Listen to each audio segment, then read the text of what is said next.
Thank you to all of our presenters. And with that, we're going to go ahead and get started with our question and answer session.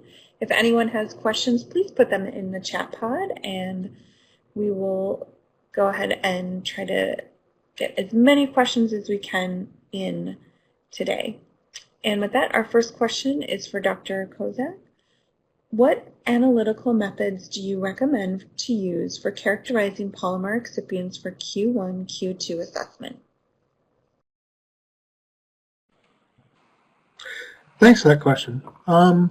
So in general, we only recommend additional characterization, as I think I mentioned in my talk, of the non-compendial polymer excipients that typically can affect drug release. So these are things like the PLA and PLGA and PDMS.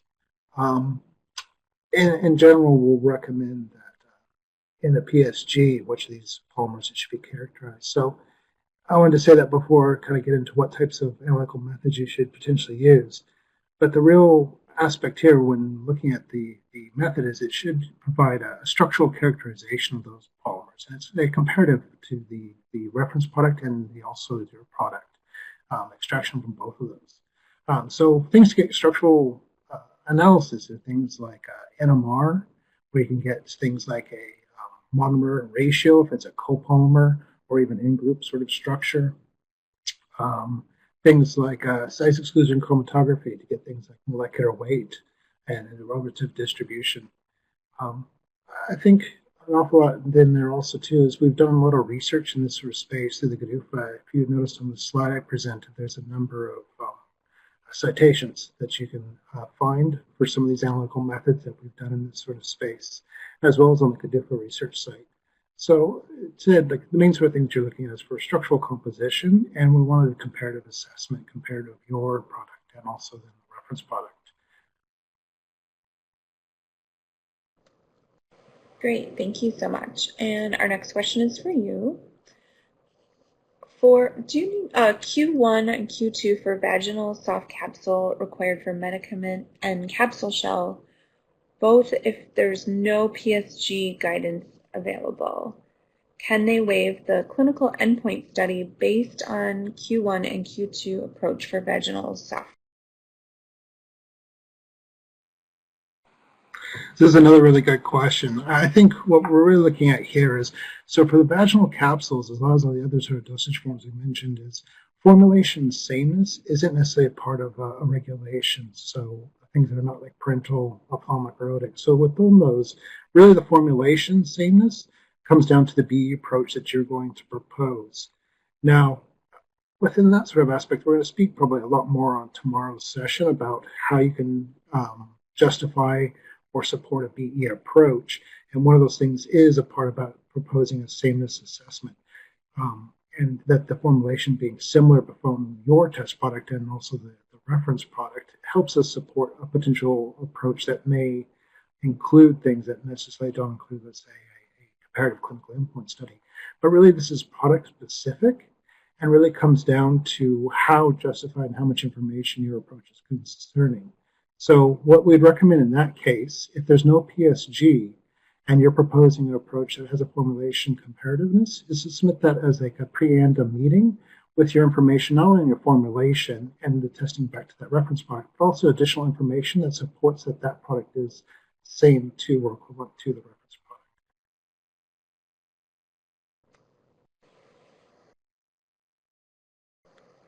Great, thank you. And we have another question for you. If they're planning to use an in vivo approach, does it still need to be Q1,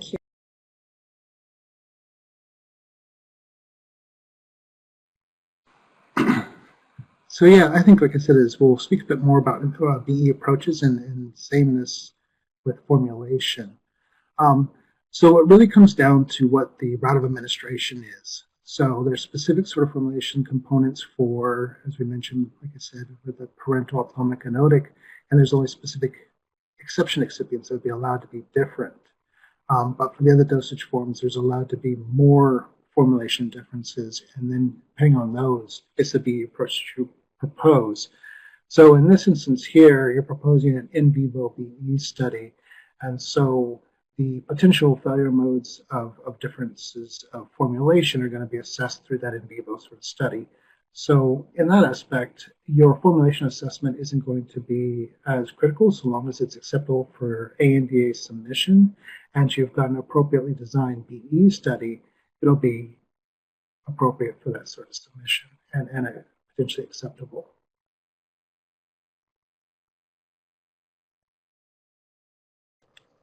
Great, thank you, Dr. Kozak. Our next question is for Dr. Jones. If we have concerns about the acceptability level of multiple excipients, can we submit more than one inquiry in a controlled correspondence? Thank you. That is an excellent question. FDA recommends that a requester submit for evaluation no more than 3 inactive ingredients in a single request. So if you submit an inquiry for 3 different excipients, you would be able to propose only 1 level per excipient, Or you can propose 3 different maximum daily intake levels for a single excipient in any given controlled correspondence. So the 3 proposed levels are all that you could submit in one. Or you may submit a combination of 3 requests. But if you have more than 3 inquiries, you may submit a subsequent controlled correspondence after you receive our response. That is, you may only have 1 control under assessment at one time. So for more information, please refer to Guidance for Industry Controlled Correspondence related to generic drug development. Thank you for that question. I hope that answered it. Okay, and we have another question for you. Are there maximum daily doses available for opioid products?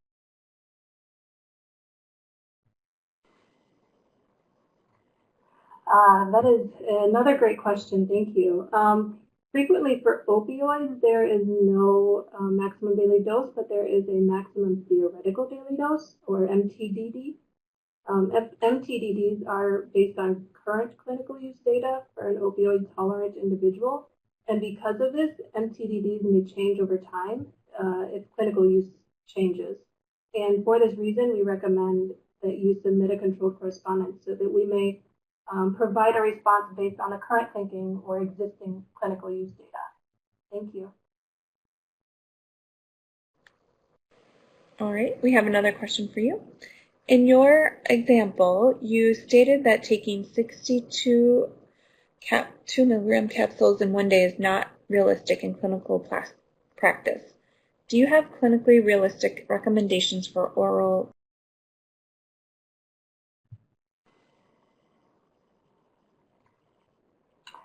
Thank you for this question as well. Realistic dosing regimens vary from product to product. So because of this, if you have concerns about the safety of your proposed excipient level, we recommend that you would submit a controlled correspondence to get clarification for your particular drug product that you are developing. Thank you. Great. Our next question is for Susan Zook. So MDD is not currently available for all excipients. Is there any reason for doing this, or is it under process currently, and will it be available in the due course of time?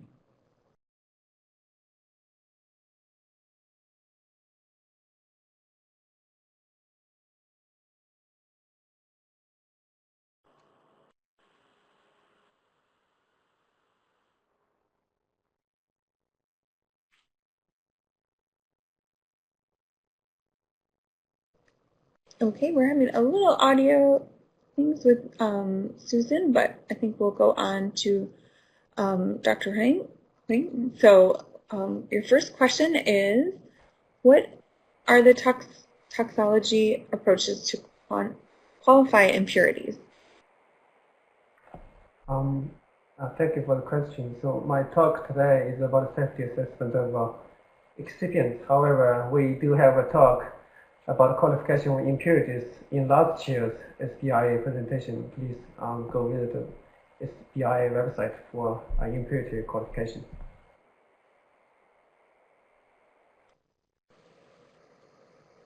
Great, thanks. We have another question for you.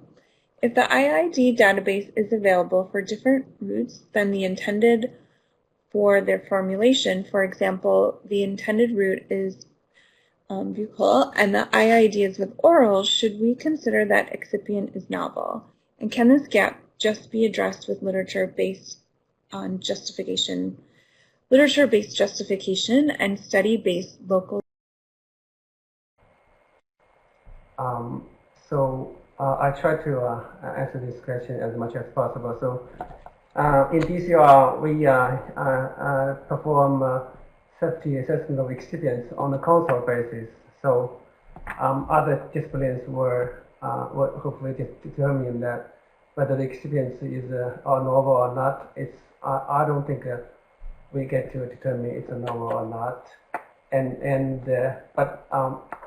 So my answer may be wrong, but I think every drug is different. We take context use into the aspect, and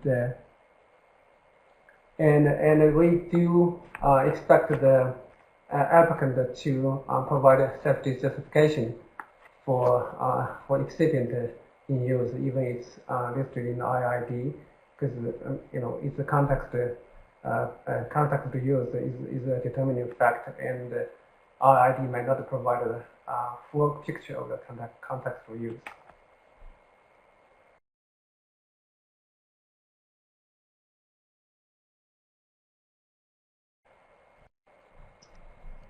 Wonderful. And another question directed your way. As discussed in the presentation, if an excipient is listed in IID for oral route, can the same be used in drug product with another route of administration if the excipient is non-irritating or non-sensitive? That's a great question. So, as I mentioned in the talk, for safety assessment, we consider both local safety and systemic toxicity. So, again, it's a context for use.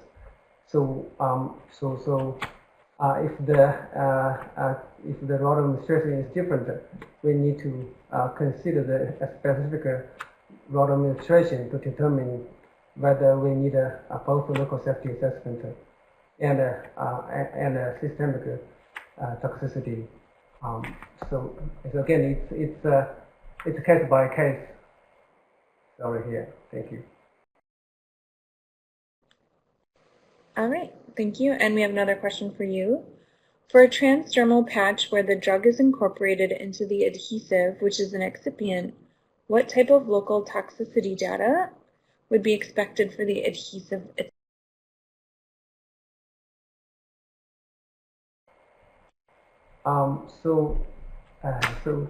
We do consider safety assessment of the adhesive, and we from a pharmacotox perspective, we typically consider the worst case scenario. So basically, so the applicant need to consider on the worst case scenario what is the possible maximum daily dose of the adhesive to the skin, because there is a direct contact on the skin, and therefore there should be a local safety assessment on the adhesives, and this is a concept basis. So we do rely on other disciplines to make the determination first.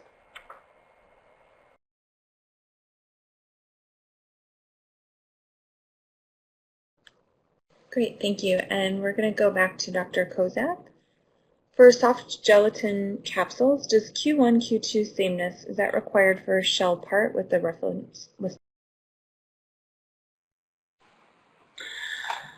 So both for the gelatin capsules as well as, let's say, film-coated tablets, really the formulation assessment is dependent upon the BE approach that you're going to take. So as I mentioned for the other ones, for conventional BE, the formulation wouldn't necessarily be considered, but let's say you're doing an alternative BE approach, it's going to be something like a quantitative rupture test for the capsule, or let's say that the PSG recommends an in vitro approach for a film-coated tablet.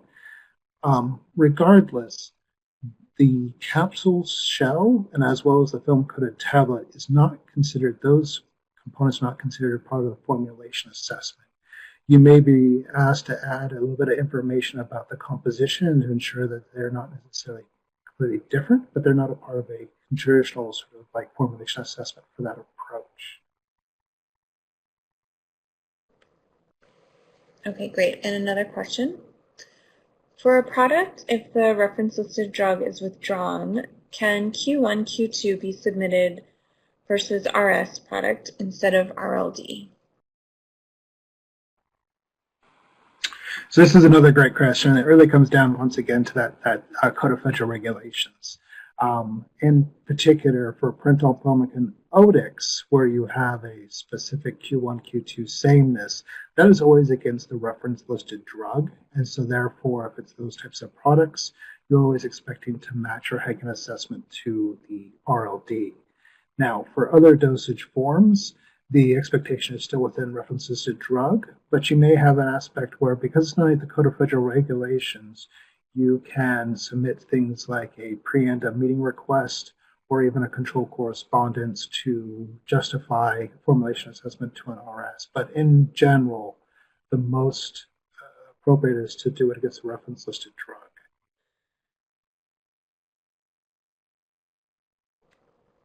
Okay, great. And we're going to actually go back to Susan. So, Susan, your first questions for you is, if the IID has both an MDE and maximum potency for the same route of administration for an excipient, and their generic drug is used for that route, which value should they reference in the ANDA to support the use of the excipient? And Thank you. That's a good question. So right now, we are still adding MDEs to the IID. So we haven't completely populated all of the excipients. And so you have instances where there might be a higher maximum potency per unit dose than what you can see for the MDE for a certain record. What I would advise applicants is to choose whichever value best supports the level of that excipient that you're using in your product for that route of administration. Just know that if you're exceeding the maximum potency per unit dose that's in the IID for that route of administration, you're taking a little bit of a chance because you don't really know if that maximum potency per unit dose was taken for products that only have one unit dose per day, or whether they have multiple unit dose per day. But I would select the one that's the highest that you can use to justify the level in your product.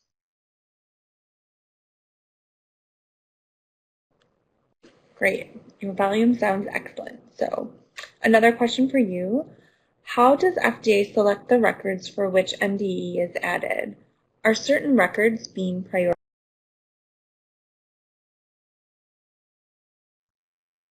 Well, actually, the system that we're using, we feed both fairly new application records into the IID as well as legacy product records. And we've been mining the data for those legacy products. So we're not selecting specific dosage forms or routes of administration. Just as soon as we collect the information, we're feeding it into the IID so that it shows up when we go to publication. So there's not, I'd like to say that there's a rhyme and reason to what we're doing, but we're just trying to feed the data in as soon as we can get it. And we're not selecting specific excipients or dosage forms or routes of administration having higher priority over others. Okay, great. Another question. Will MDE be determined for all routes of administration and dosage? That is my hope. As I said, we're collecting data, and for whatever routes of administration and dosage forms we have that data in our system, it will show up in the IID. So what I expect is that all routes of administration and dosage forms at some point should have an MDE. But I won't know until we can gather all the data. We won't know until we see that.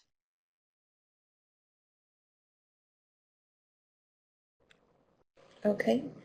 And how does IID deal with withdrawn RLD RS? Withdrawn products. Well, you know, products get withdrawn all the time. And they're often withdrawn for a business reason, not because there's anything wrong with the product.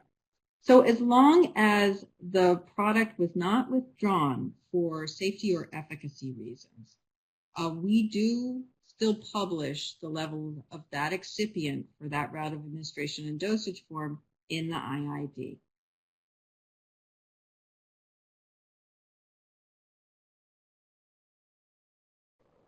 Okay, and our last question for Susan, just on this round. Suppose for excipient A as an injection form, no MDE or potency is recommended, while MDE is mentioned for oral dosage form. Can I refer the MDE for the injection? I would not advise using an MDE for one route of administration to support the the level of that particular excipient in your product. That's for another route of administration. I think Yongcheng might have mentioned this, I'm not sure, but you know, toxicology is connected with route of administration. So, for example, I do not advise referencing an excipient in an oral product to support the use of that excipient in an injectable product. You should be referencing excipients that are listed for that route of administration. Okay, great. And our next question is for Dr. Jones. If a product is available in multiple strengths and labeling clearly indicates that only one tablet can be administered per day, irrespective of strength for the given specific indications, can we still divide highest strength by lowest strength and then calculate maximum daily exposure for excipients? Or one tablet can be taken as per the label, irrespective of strength? Can you advise on whether this input should be considered to calculate?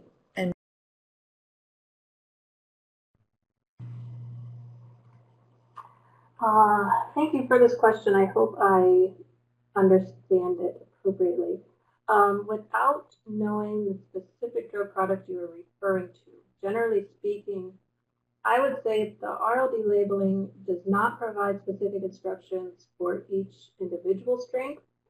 For example, if the lower strength is used in a different indication or administered to a different patient population, if those specifics are not provided in the RLD labeling, then it's always best to assume worst case scenario and consider the maximum daily exposures based on multiple units of the lowest strength to achieve the highest dose administered in a day.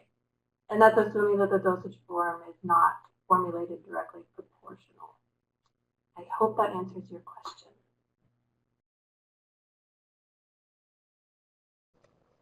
Thank you. And this question's for Dr. Kozak. Is Q1 and Q2 required for core and coating part both, or for the oral product? Yeah, so I think this is similar to the question I addressed on the gelatin capsule. If I understand the question right, is that they're asking now about the film-coated tablet and if it's a part of the Q1, Q2 assessment.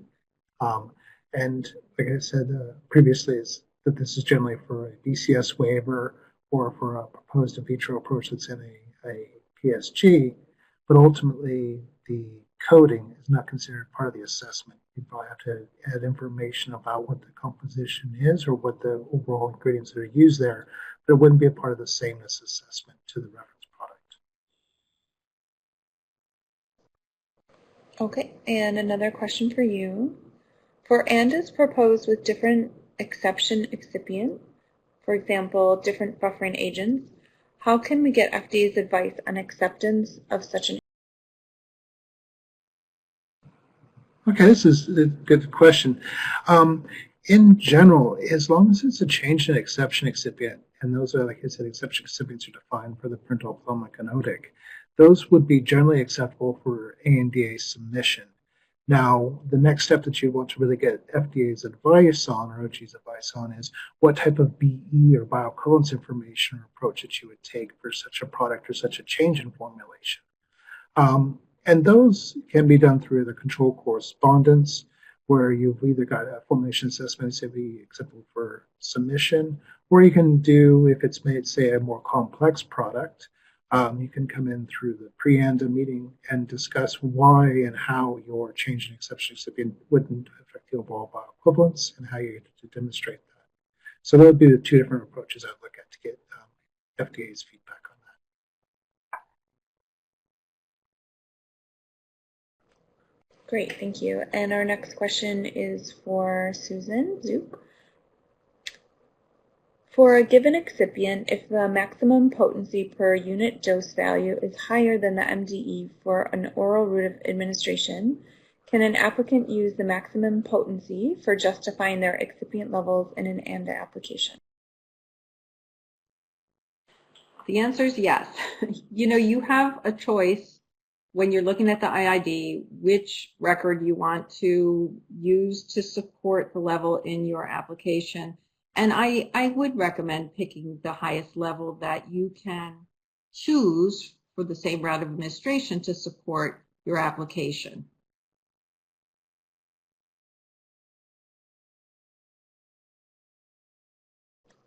Okay, great. Another question, Susan. Does IID take into account OTC drug product amounts? If not, why? Well, you may remember on one of my early slides, I said that the excipients that you see in the IID come from NDA and ANDA applications. So if an OTC product came in under an application, then yes, those excipients would be listed in the IID. If it's a non-application OTC product, then no, the ingredients won't be listed in the IID.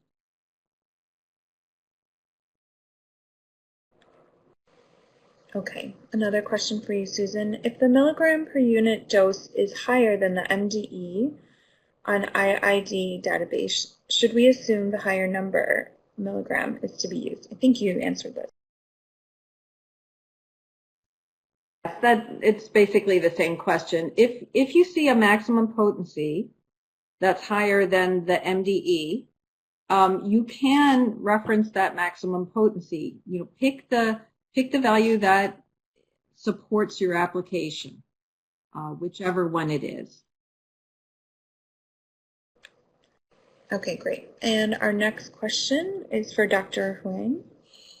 What sort of buccal-local toxicity can be done in feasible non-clinical mode? So it's a great question. So I would recommend first just to look into the literature and to see what you can provide in terms of local toxicity. When I say local toxicity, it means irritation and sensitization. If you can justify through literature data, that's acceptable. And however, if your excipient cannot be justified by the literature data, then occasionally we recommend the applicant to conduct a non-clinical animal study, which is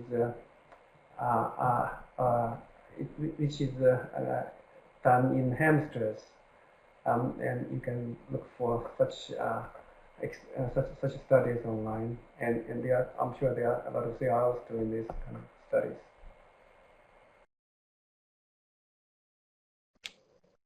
Okay, great. And another question for you.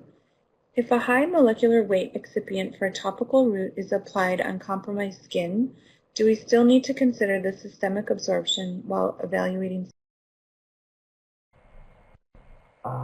Yeah, it's another great question. So, as a discipline, PharmTox considers the worst case scenario. So in this case, we do consider that the compromised skin will absorb a lot of the excipient and worst case scenarios is that it will absorb all of the excipient that's exposed to the contact site.